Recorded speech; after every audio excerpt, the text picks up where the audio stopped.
So this next one here is a bit of the same technique as the previous one, but just with a little bit of twist or two. So I've got my watercolor paper here. I'm going to do this one on an acrylic block. This is a large acrylic block. And then I'm using the same colors. Same as before, I'm scribbling each of the colors on the acrylic block. And I typically will do that on the side of the marker so that I've got a wider edge. If I do it with the top of the marker, I'm going to get a lot less ink. So I'm trying to get more ink so that I end up having stronger color, which is relative because, like I said before, by adding water, the color is lighter anyways. So I'm going to mist it with water. And then I'm going to put the paper side down that I want to see, but I'm going to flip this over a little bit so I can see exactly where it's going. And then I can push the ink a little bit. There we go. Works better if I've got it lifted up a little bit here. And then I'm going to lift this off. And I'm going to use my heat gun to dry it. Just clear off the block there.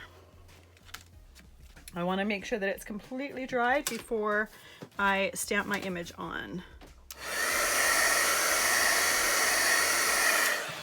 Grabbed the wrong heat gun. I could dry it with the other one as well, but it's just a little bit more aggressive. Let's see.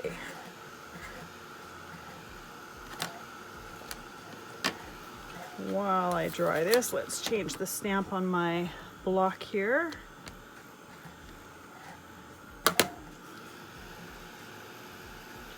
So I did use watercolor paper for this one.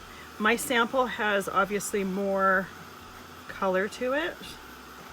You know what I think I'm gonna do? Just because why not? I'm gonna go and do it the same thing on the other side, just to get a little bit more ink there, a little bit more of a background. And quite frankly, because I think it will look kind of cool.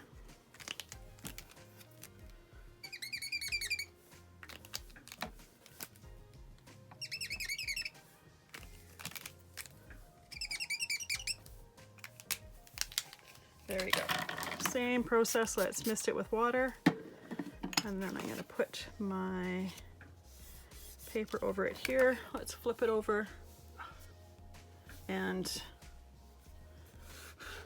move the ink around a little bit. There we go. Now let's take it off and dry that. Just a little bit more of a colored surface to work on when I add my stamped image. And as you can tell, you only have so much control over it, but it's kind of fun to see what happens. If you're into art journaling or mixed media, this could be a really fun background to do in your journal. It's just a fun way to play with the inks and see what they do and have some loose creativity. Because obviously you only have so much control. Now let's wipe this off again and then set it to the side so I've got a bit more room here. All right, so I've got my ink or my stamp here.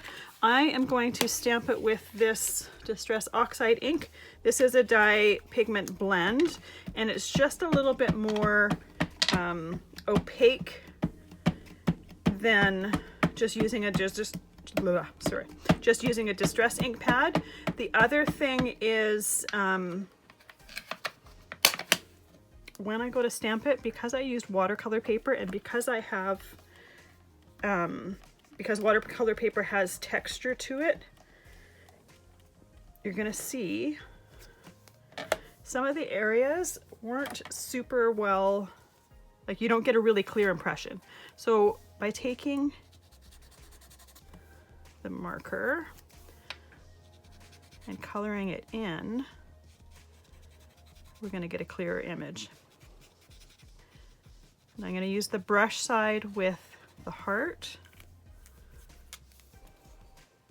And then the fine tip works well with the words. And I only did it with the words that were a little bit thicker because those were the ones that I found were more noticeable. that areas were missed.